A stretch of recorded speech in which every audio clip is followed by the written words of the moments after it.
Skardu international airport نے آج ایک نئی تاریخ رقم کی ہے۔ ملک کے مختلف شہروں سے ایک ہی دن مجموعی طور پر 7 جہازوں نے اسکردو انٹرنیشنل ایئرپورٹ پر لینڈنگ کی۔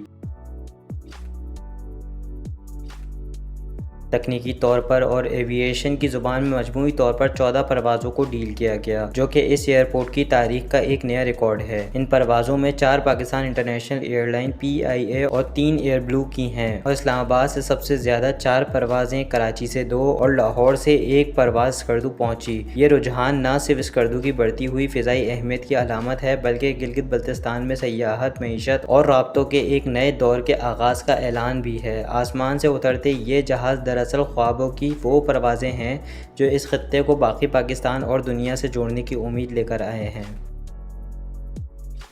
وان کراچی کی ویڈیوز دیکھنے کے لیے ہمارا چینل سبسکرائب کیجیے اور بیل کے آئیکن کو کلک کیجیے تاکہ آپ ہماری تمام آنے والی ویڈیو سے باخبر رہ سکیں۔